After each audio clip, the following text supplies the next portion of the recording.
My employees' checks were mistakenly mailed to my house one pay period.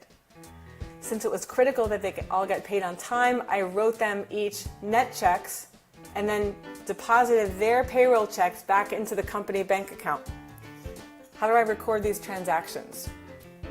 That's a doozy. And first of all, I want to congratulate you for being the kind of employer who is so committed to the financial integrity of his employees that you would risk writing a check twice.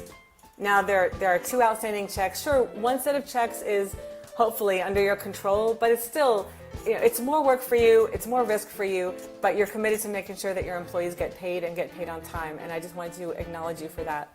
Secondly, to answer your question, how do you record the transaction? One of the checks that were originally recorded probably as some kind of payroll expense, but were ultimately redeposited into your bank account. Record those, go back into those checks in your accounting system, and instead of classifying them as either a bill payment or to close out accounts payable or to close out a payroll liability or to record the expense, change it to an asset account that I use called reimbursements receivable. You can also use one called employee advances.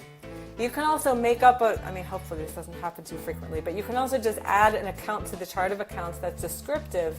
Make sure it's an other current asset or current asset in your chart of accounts, and it's going to have a description indicating the situation like this. Frankly, in small business software, you can call accounts whatever you want.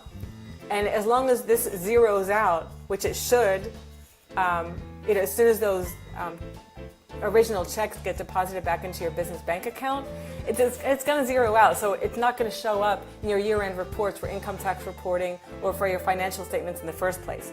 So step 1 is go back into where the checks were originally issued and classify them instead as some kind of an other current asset, either called employee advances or incorrect checks or mistakenly mailed checks or reimbursements receivable. Step 2 is when you deposit the checks into your bank account, record that deposit against the same account so it zeroes out.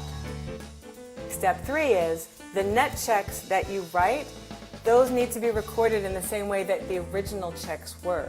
So there are a couple different ways to record payroll. Either you expensed it, you closed out a payroll liability, or you closed out accounts payable. Record those net checks in the same way that the original checks were. That's the cleanest way that I can recommend to do it. There's a shortcut. You could say, well, I could just go into the original checks and change the check number. You could. Totally valid, and then record the new checks with the old check number. You can do that. It's going to look a little hinky on the audit trail, and if this procedure lands as confusing in any way, the 3-step process that I laid out is just going to be mentally more clear.